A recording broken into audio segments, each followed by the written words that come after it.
पलवल जिला उपायुक्त डॉक्टर हरीश कुमार विशिष्ट ने आज जिला सचिवालय के सभागार में प्रेस वार्ता को संबोधित करते हुए कहा कि देश की 16वीं और स्वतंत्र भारत की 8वीं जनगणना को लेकर सरकार द्वारा रोडमैप तैयार किया गया है। उपायुक्त ने कहा है कि जनगणना की सबसे बड़ी विशेषता ये है कि ये जनगणना पूरी तरह से डिजिटल होगी।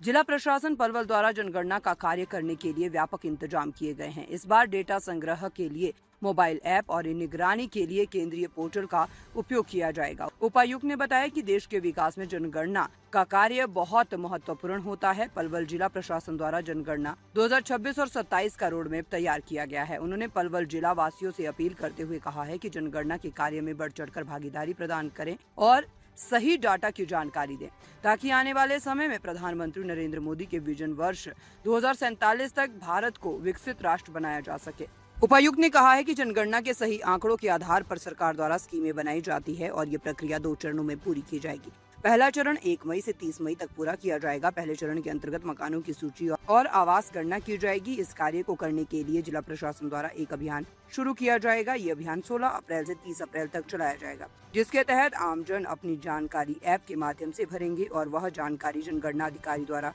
वेरीफाई करने के बाद पोर्टल पर अपलोड हो जाएगी। जनगणना का दूसरा चरण 9 फरवरी से 28 फरवरी 2027 में किया जाएगा। उपायुक्त ने लोगों से अपील करते हुए कहा है कि जनगणना के कार्य में जनगणना अधिकारियों का सहयोग करें।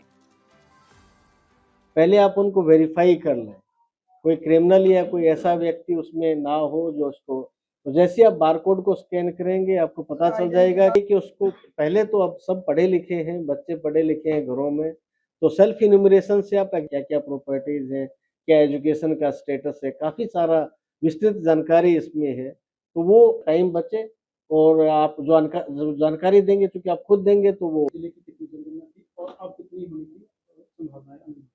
देखिए, अनुमान पे क्यों जाना, अब तो सही डाटा ही सामने आएगा। Let's see the real fact. इसको जो census management and monitoring system के द्वारा 24 घंटे इसको डिजिटली ही इसको मॉनिटर भी किया जाएगा कि जो इंफॉर्मेशन दी जा रही है वो रियलिस्टिक है, एक्यूरेट है, और अगर कहीं कोई इश्यू है तो उसको भी तुरंत ऑनलाइन उसको मॉनिटर करके उसको रिजोल्व भी किया जाएगा। जो सेकंड फेज है वो 9 फरवरी से 28 फरवरी 2027 में होगी, जिसमें जो वास्तव में जो जनगणना होनी है वो होगी। तो एक तो मेरा आप सबसे निवेदन है कि जब भी कोई इन्यूमरेटर्स आपके घर आए तो उनको आप सहयोग करें। उनके सबका एक बार कोड होगा। कई बार एक इश्यू ये रहता है कि कोई गलत आदमी तो नहीं आ रहा है एंट्री आपकी जो जानकारी लेने के लिए, तो आप उसको स्कैन करके उस आदमी को आइडेंटिफाई कर पाएंगे कि वास्तव में वो जेन्युइन बंदा है कि नहीं, जिसको हमने वहाँ पे उस एरिया में इनोमिनेशन की ड्यूटी दी है। तो जो आमजन है, जो सिटीजन्स है, उनको भी ये जानकारी रहेगी, वो वेरीफाई भी कर पाएंगे कि सही आदमी है, और उसी को आप एंट्री भी उसी को घर में देंगे। बारकोड से पहले उसको स्कैन कर लेंगे कि सरकार ने जिसको अधिकृत किया है ये वही व्यक्ति है या नहीं है। ये मुख्यतः जो पॉपुलेशन सेंसस शुरू हो रहा है उसके लिए की जा रही है। अभी जो सेंसस होगा ये आज़ादी के बाद 8वां और अब तक का 16वां सेंसस होगा। आप जानते हैं कि पॉपुलेशन सेंसस की बड़ी इम्पोर्टेंस है, एक नेशनल इम्पोर्टेंस का काम है। गवर्नमेंट जो भी स्कीम बनाती है, जो भी डेवलपमेंट के काम किए जाते हैं, उसकी जो रूपरेखा है, जो प्लानिंग है, वो एक रियल जो डाटा है उसके आधार पे ही बनती है। तो मैं आप सबके माध्यम से सभी पलवल वासियों से निवेदन करता हूँ कि आगामी जो सेंसस है इसमें बढ़ चढ़ के पार्टिसिपेट करें और इसमें सही डाटा आप दें, ताकि जो आने वाले समय के लिए जो हमारे फ्यूचर में जो माननीय प्रधानमंत्री जी का विजन है कि 2047 तक हमें विकसित राष्ट्र बनना है, उसमें हम अपना योगदान दे पाएँ और सही आंकड़ों के आधार पर सरकार सही स्कीम बना पाए और उनको इम्प्लीमेंट हम प्रॉपर्ली कर पाएँ। जो सेंसस है ये इसकी फर्स्ट फेज अभी शुरू होगा और 1 मई से 30 मई तक हाउस होल्ड ऑपरेशंस होंगे, जिसमें सबसे पहले हम घरों को चिन्हित करेंगे। घरों के लिए एक अभियान चला जाएगा 1 मई से 30 मई तक। इसमें 16 अप्रैल से 30 अप्रैल तक सेल्फ इन्यूमरेशन की व्यवस्था की गई है कि एक हम आपको एक साइट बताएंगे।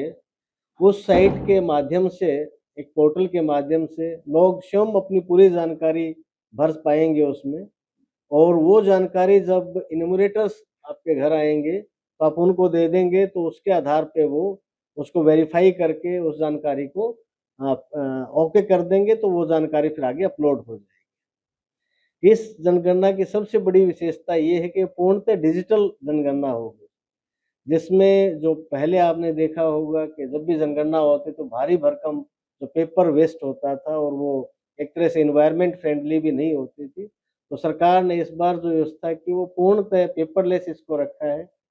केवल बिल्कुल इमरजेंसी में ही पेपर को यूज़ किया जाएगा, और इसके लिए डिजिटल फॉर्मेट है। जो मोबाइल ऐप है वो दोनों पे, एंड्रॉयड और आईओएस दोनों पे उपलब्ध होगी, और इसको जो census management and monitoring system के द्वारा 24 घंटे इसको डिजिटली ही इसको मॉनिटर भी किया जाएगा कि जो इन्फॉर्मेशन दी जा रही है वो रियलिस्टिक है, एक्यूरेट है, और अगर कहीं कोई इश्यू है तो उसको भी तुरंत ऑनलाइन उसको मॉनिटर करके उसको रिजॉल्व भी किया जाएगा। जो सेकंड फेज है वो 9 फरवरी से 28 फरवरी 2027 में होगी, जिसमें जो वास्तव में जो जनगणना होनी है वो होगी। तो एक तो मेरा आप सबसे निवेदन है कि जब भी कोई इन्यूमरेटर्स आपके घर आए तो उनको आप सहयोग करें, उनके सबका एक बार कोड होगा। कई बार एक इश्यू ये रहता है कि कोई गलत आदमी तो नहीं आ रहा है एंट्री आपकी जो जानकारी लेने के लिए, तो आप उसको स्कैन करके उस आदमी को आइडेंटिफाई कर पाएंगे कि वास्तव में वो जेन्युइन बंदा है कि नहीं, जिसको हमने वहाँ पे उस एरिया में इनोमिनेशन की ड्यूटी दी है। तो जो आमजन है, जो सिटीजन्स हैं, उनको भी ये जानकारी रहेगी, वो वेरीफाई भी कर पाएंगे कि सही आदमी है, और उसी को आप एंट्री भी उसी को घर में देंगे। बारकोड से पहले उसको स्कैन कर लेंगे कि सरकार ने जिसको अधिकृत किया है ये वही व्यक्ति है या नहीं है। इसके लिए सरकार ने पूर्ण एक ट्रेनिंग की व्यवस्था शुरू की है। सबसे पहले सब्जेक्ट मैटर एक्सपर्ट्स को ट्रेनिंग दी गई, उन्होंने नेशनल ट्रेनर्स को ट्रेनिंग दी, नेशनल ट्रेनर्स ने मास्टर ट्रेनर्स को ट्रेनिंग दी, और मास्टर ट्रेनर्स अब फील्ड ट्रेनर्स को ट्रेनिंग देंगे, जो पलवल में 16 मार्च से 18 मार्च के बीच में फील्ड ट्रेनर्स को हम ट्रेनिंग देंगे। और इसके बाद जो हज़ारों की संख्या में जो हमारे इन्यूमरेटर्स हैं, सुपरवाइजर्स हैं, उनकी ट्रेनिंग करवाई जाएगी। हमारा जो मुख्य आप लोगों को मैसेज है वही यही है कि बिल्कुल जो स्टिक जो जानकारी है वही डेवलपमेंट का आधार बनती है। तो जानकारी पूर्ण रूप से सही हो, उसमें कोई किसी भी प्रकार की कोई त्रुटि उसमें ना हो, ये हम सब आपसे अपील करते हैं।